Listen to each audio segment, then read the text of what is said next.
What's happening, everyone? Welcome back to the channel. KG is back. Match preview time. Big Premier League game ahead of us. Leeds United versus Brighton. Tough game. Tough game. We're going to get into it in just a moment. Of course, you know the drill. Hit the like on the video. Subscribe if you're not subscribed. And drop your comments below after the video is done. With your score predictions as well, if you're watching the replay, by the way. Not just yet for the live chat, though. Philip here saying I know it's a massive ask, but please Leeds, do it for us. Yeah, it's begging time now. We're on our knees. Karen saying hoping and praying Rodrigo is okay to play on Saturday. I would play him up front with Rutter and drop Bamford. Yep, that's what I would do, and we'll talk about little intricacies like that on this preview as well. Hello to everyone just joining in, of course. Yep, hello. Yeah, man, listen, no spoilers. I'm not that guy. But I went to go and see this new Scream movie tonight. If you love the Scream franchise, you'll love this one. And I'll just leave it there. Okay, I'll leave it there. Brilliant to see that in the cinema today. And yeah, listen, Bubba, we'll just quickly get this out of the way. Kurt Angle got kicked to the curb. No room for you. Yeah, Chris Armas is out. I mean, that was pretty obvious, wasn't it? He was never part of Javi Gracia's staff. He was someone for Jesse Marsh, and Jesse Marsh got the boot, and then Chris Armas was just left in limbo. So no one really knows what he's doing. Javi Gracia doesn't even know what he's doing at the club now. So I think it's going to be one of those things where maybe he's on gardening leave, or I don't know, canteen man. I don't know what he's doing, but he's not going to be on the coaching staff anymore. Theo here saying, now then, KG, how you doing, mate? Personally, I'm not expecting anything. Be happy with a joke. Be happy with a draw. Brighton are not a joke. And Theo, I echo your comments straight away. But listen, let's talk about the press conference yet again. As we know, we have Gracia. It doesn't say much. And I'm still all for that. I think it's still good that he leaves the opposition managers and us fans not knowing what's going on. He was, they tried to ask him about how we're going to score more goals, but he just said he basically, said, I'm not even trying to talk about it anymore. They just need to do it. And that's where I am now. There's only so much talking you can do. It's about getting it done on the pitch. And I'm fully 100% behind that. I'm Rodrigo Sinisterra because obviously they're in the title. They could return one or both. That would be really good. Imagine seeing them both back on the pitch. They've been working with the squad in the next training session. We will evaluate the situation whether they help us in the next game or it's better to wait. And that's a sensible approach, people. Listen, I know in the previous video I've said Rodrigo come back ASAP, but we need these guys to be healthy. No point rushing them back and then they tweak something on an old injury and then they're out for the rest of the season. So if we could just get one of them back, that would be a huge boost for me. Yeah, Lewis, watching Leeds is scarier than the Scream franchise. That's facts. That is facts, Lewis. It's insane, man. From the Scream movie that was released last January to this one, we've been so bad. We have been worse than the Scream movies. You're right. You're right. But Nate says he's weirdly confident about this one. I love that, Nate. I love that. But listen, just because we're not going to be too long on here, because I gave a lot of my thoughts in the video earlier this week. So let's just talk about the game. What kind of changes would you guys make to the first 11? For me, straight away, it's Harrison to the bench. I would put him to the bench. And if Rodrigo or Sinisterra is back, insert them into the lineup straight away. If they're not fit and ready to play from the start, I would bring Mark Rucker in just to give us extra midfield against that Brighton midfield. Moses Caicedo, Alexis McAllister. They've got so many weapons in there, people. So if for me, even though we're at home and we should be looking for two up front, and I would love two up front, I would absolutely put in another midfielder like Rucker there, and then it will allow Weston McKennie to get up and down as the box-to-box midfielder. Manager here saying, I think Leeds need to take their chances and just this once put them away and shock us. That's what it would be now, wouldn't it, Manager? It would be a shock for us to get a standard, routine, run-of-the-mill 2-0 win, wouldn't it? It would be lovely, wouldn't it? It would be absolutely lovely. Danny here saying Mitoma is the danger man for me. He's the danger man. Solly Marsh is a dangerous guy now. He's added goals to his game. And that's another thing I want to talk about as well in terms of Brighton. Zerbi, their manager, their coach. The guy's only been there. How long has Potter been at Chelsea? Not that long. Zerbi's gone into Brighton. He's made them a better team than Potter ever made Brighton. And that's not just me overselling it. It's just true. They score more goals now. They're even more organized than they were under Potter. They've turned those draws, those silly draws that they always used to get, into wins. Hence why they're 8th in the table. They're not eighth in the table and 16 points clear of us, by the way, just on the off chance. They're doing that through beautiful play. They're one of the best teams to watch in the league as well, and they've added the goals. There's not a lot of weak areas in Brighton. You even think of their goalkeeper. They dropped Sanchez the other week and brought in their substitute goalkeeper. I'm not sure why he got dropped, but the substitute goalkeeper comes in and keeps a clean sheet. Yeah, I mean, that's just good organization. That's good coaching. Nate here saying Ferguson is a danger man for Brighton, an unsung like weapon that they've got, isn't he, Nate? He's the kind of guy that will score against Leeds. He is the kind of guy that will score against Leeds. Actually, is he even fit though? Didn't he get injured a couple weeks ago? I'm not sure. I'm not sure if he's going to be available. But let's say if he is, he's another weapon we've got to look out for. We've already mentioned Matoma, Marsh. At the back, they've got set piece threats. Lewis Dunk, obviously, Veltman, another. And I've always been a big fan of Veltman. If you've watched a couple of Brighton previews before, 900,000 for Veltman is an absolute bargain. Just crazy. That's their recruitment, or well, their old recruitment team doing the business. There's a lot to admire about this Brighton team. There really is. There's a lot to be admire about it. For me, if we can get one of our two danger men back in, it will give the team a boost. It will give our crowd a boost. And obviously, Javi Grassi was talking today about the crowd being, he's basically geeing up the Leeds United fans to say, listen, you guys can make a big difference in home games. And we know that. But sometimes it's organization and skill that will kill you. And Brighton have definitely got that. Sean here saying Matoma will rip us a new one if we don't mark him out the game. That's easier said than done, isn't it, Sean? We've seen him against some real good sides, some real good players, and really, really rip them to pieces. I mean, just it's not even been funny. He's massacred teams. He's been that good. And just think about how little he costs. It's much like our Nanto, isn't it? But he's done it over many more games. Kelvin here, just with adjustments he would make, he'd say he played Rutter off the right, Nanto and Rodrigo up top, and Cine off the left. I like that. I like that. So obviously Somerville would get dropped out of there. Yeah, for me, it's more important for me that we give ourselves the best chance of winning from the start, and that for me means taking out Harrison. It doesn't mean putting Bamford back in. I mean, he was asked about Bamford today, and he says he's trying to work to be the best version of himself.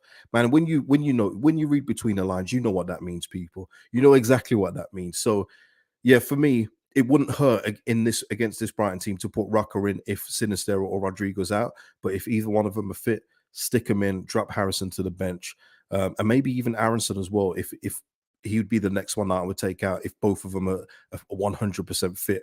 I'd absolutely put both of them in. Rodrigo and Rutter up top for me in a 2. I'd like to see that. I'd love to see 2 up top. And I think Rutter does play better as a 10.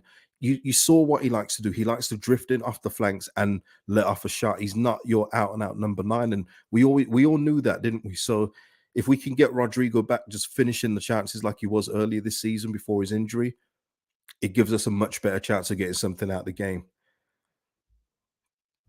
Jack here saying, Somerville man of the match at Chelsea, got to keep him in. That's a good point. Yeah, he was easily our best. I mean, it was a very low bar. Let's just make that clear. But he was our most dangerous attacker versus Chelsea, wasn't he? He was the one making things happen, winning free kicks in good areas. Absolutely, yeah. Jason here with a super chat. Thank you, Jason, for the donation. Carl also, hi KG, do you believe the cock rumors? No, I don't know what the cock rumors are.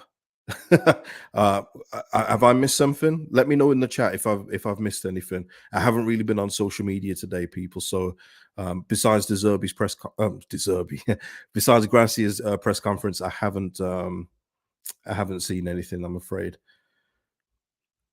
Nige D here. Players have to take ownership and responsibility whilst on the pitch. Yeah, I mean, this is a story we've been talking about for 2 years, isn't it, Nige? These guys overall, whichever version you want, this season's team or last season's team, they haven't stood up to be counted. They haven't stood up to be counted. So German One Sport, I've never heard of German One Sport. I'm not saying it's not reputable, but again, I can't really say. But Robin Koch to Newcastle, could I see that happening? I could see it happening. Yeah, I mean, listen, Fabian Schär is what, 30, 31 now. Maybe they're looking to somebody else. And it wouldn't surprise me. He seems like a very Newcastle kind of player in terms of how they're trying to develop their team. I mean, yeah, maybe, but listen, we'll talk about that come the end of the season. And the rumors is that he wants to leave. I haven't seen anything, so you know me. I don't want to comment on it unless I've seen something concrete. Oh, I see. Right, Theo here saying Cox agent said if we get relegated, he would like to move up to Newcastle. Well, I'm sure that there's everyone would like to move somewhere. Sure, if we get relegated, Nanto would love to go Barcelona, but but yeah, I hear that. Listen, we'll talk about all that come the end of the season, but we're not getting relegated, are we? Jack here saying Firpo do much better and showing some battle and fight. He's doing brilliantly, Jack. And I know a lot of people say if Firpo's your best is one of your best players, then you're in trouble. But I think that's just again, it's just taken away what he's been doing over the last month or since he's come back, since Jesse's gone. I think that's just trying to minimize his impact even more. Because I'm sure if certain other players were doing as well as Firpo is, we'd be saying there would be no caveat to it. He's been one of our better performers. Just have to accept it. Just have to accept what it is. And he is doing well. And long may it continue, please, Junior. Long may it continue because the summertime comes and we do still have areas that we need to fix. Obviously, another left back would still be on the list, but then it would be more in competition with Firpo rather than replacing him. And we can then move on one of our strikers. And you know who it is, people. I don't need to say his name. And then even if we don't replace that striker, we've got others in reserve who will probably put up 100% of the goals that the guy's done over the last 2 years. You know what I mean? William, shout out to you as well, William. I know that you're at the airport there watching this one. Thank you for that, William, and thanks for the super chat. Two up top, we have nothing to lose. I'm praying Harrison sits. Yeah, yeah. Listen, we do need to do something different. That's the thing for me, people. We need to do something different. And the one up top thing is not working. Hasn't worked for a while. What's the harm in putting two up front and dropping one of the players that are just not performing? I think it would be I think it would be good. I think it would be a surprise for Brighton. And we kind of need to do that. We need to we need to surprise them in some areas because they'll know what to do and they're playing with a confidence. I've seen them today in some of their video. Man, they're loving it. They're loving the Premier League. They're loving the Premier League, and you can't blame them. They're impressive. Sorry to say, I wish I could come here and say we've got everything in our favor, but really and truly, if I was watching this as a neutral, not a Leeds fan, there's no way I'm saying Leeds are winning this game. I just couldn't. I just can't do it. Uh, Lewis is saying finally someone not afraid to shut. Listen, if you guys don't quit with this time. Please leave him alone. Oh my lord. And I need to forget I forget. Listen, I'm very good at compartmentalizing things, and I've forgotten that this guy even plays for Leeds still. Please leave him alone. Uh, B free here saying, I honestly believe Javier shall see us rate that Yorkshire thing? Rate is that it? Love this press conference again. Yeah, but that's what I'm saying. Listen, the journalists are trying; they really are. But all they can really ask him are questions about training. Um, what's the atmosphere like? What's the training being like? He's not giving away anything, and I think it's going to take. It's still taking the journalists time to get used to these kind of answers coming back. Uh, Yeah, beef. I think I got it, isn't it? I fella, yeah. Hey up, yeah, all that stuff. NJ Wando, for some hope here. Football's a funny game, though. It is. Brighton don't win every game. Have gone silent in a few matches. Yeah. I mean, listen, the last one that they played, they clapped at West Ham 4-0. So I hear you. They are eighth though, and it's a big points gap from where we are. So they are clear favorites in this game. Let's not even try and hide that fact. But listen, let's go with score predictions, man. Let's get this thing wrapped up. Give me your score predictions for this game. Now, listen, I'm gonna cheat here. I'm not gonna lie to you. I'm cheating here. If obviously the back four stays the same, that goes without saying. Weston, Adams, all that, and I've given you the adjustments I would make up front if everyone's healthy. If Sinister and Rodrigo are fit, I'm gonna go. I'm gonna go with that Elland Road crowd. Let's go with that. I'm gonna go 1-1. Listen, as always, people, when I say that Leeds aren't going to win, I hoped with everything in my fiber and being that they prove me wrong. But I really can't come on here and tell you I'm confident of a Leeds United win this weekend. I just can't. I just hope that we don't lose. Please don't lose. If we're seeing the same kind of team that we've seen in previous games, I'm gonna have to go with a Brighton win, and I do see, and I can't unsee it, so I'm gonna have to say it. I'm gonna have to go 2-0 Brighton, unfortunately. Nate, though, going for a Leeds 1-0 win, Melier Masterclass, gonna have to be some class. I hope you're right, Nate. Nate, I would love you to be right. Jack Wilson is saying 1-0 to Leeds. Love that. Laporte is saying 3-2 to Leeds. Diggler 2-1. There was a bunch of 1-1s that have just gone. Sorry if I've missed them. Philip is saying head saying 2-2 Brighton. Yeah. And Philip is someone at the start that said, Leeds, come on, do something. Even Philip knows that this is going to be a tough game. And even with all the might in, if you can't see a win, there's no shame in not saying that you're not going to beat Brighton at home. They've beaten much better teams than us. But of course, we've got a chance of winning, of course, but we have to play to our maximum ability, cut out any mistakes, and take advantage when we're on top. Get the shots in, use our set pieces, get these set pieces better. Stop hitting the first man, make it bounce around in the penalty area. Let it go off Lewis Dunk's like backside or something. Let's create some chaos up there instead of the misplaced pass, or the obvious pass that the defense just run out. We need to do something different, and hopefully, Gracia has been working on that. Yeah, Theo, the thought of us scoring 2 goals seems like a fantasy. It does at the moment, doesn't it? Doesn't it? And yeah, listen, Philip saying 3-2 Leeds, but that is with his heart. Yeah, listen, with my heart, I've got a 2-1 win for Leeds. That's what my heart says, but my football head says it's going to be a draw with if Rodrigo Sinisterra back or a Brighton loss or a Brighton win. So with everything, trust me when I say I hope I'm wrong. I really do, and I hope that we can do something and turn up on Saturday and get the 3 points. 3 points would be lovely this weekend. It would be magic. Really, really, truly would. Jimmy is saying let Verba take the dead balls. Yeah, I was surprised when we had that free kick against Chelsea. He was on the pitch and he didn't take it, and I don't think Sam Greenwood was playing. And that's another question I get as well. People, so people actually DM me this on Insta. Would you start Greenwood because of his set pieces? That really is James Ward-Prowse light, isn't it? It really is talking about like someone having like a James Ward-Prowse in your team. I wouldn't start Sam Greenwood just because he can take a decent set piece. I can't justify that in terms of taking somebody out that I think could be better overall throughout the 90 minutes of the game.